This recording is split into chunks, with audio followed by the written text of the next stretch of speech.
តមកជាមួយនឹងផាកធូបរបស់យើងហើយតាក់ទងជាមួយនឹងអាវទេត្រង់មនុស្សប្រុសហាលីមនុស្សស្រីតិចទួចមួយមិនច្រើនទេមកមើលទាំងអស់គ្នាណាបងខ្ញុំបង្ហាញជាមួយនឹងមកគីបដែលមានអាវប្រេនដែលភ្ញៀវខ្ញុំគាត់ឆែចេញណានេះខ្ញុំសុំគាត់ថតមានទាំងប៉ូឡូចាមានទាំង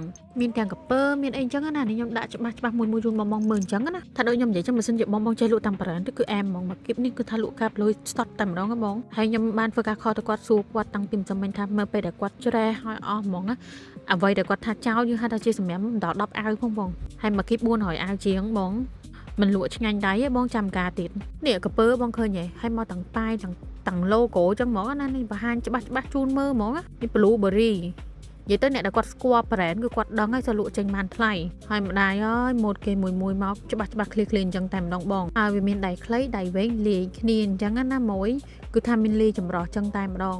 ហើយសម្រាប់បងដែលគាត់ចង់បានដៃវែងសតបញ្ជាក់ជូនណាមានទេណាមានតែដៃវែងដៃខ្លីលាយគ្នាទេជាបើសិនជាបងត្រូវការធ្វើការកំងបានបងចាតាក់ទងមួយផាកធូនេះដែរគឺពិតជាចិត្តអស់មែនតើហើយមានទាំងសាច់កាគីកប៉ៅ2បែបនេះទៀតកំងមុនបានមុនអាវ៉ាន់យើងយកទៅលក់កាប់លុយចំណេញលុយទាំងអស់គ្នាជួយធ្វើការ follow page ម្នាក់មួយប៉ុណ្ណាអរគុណ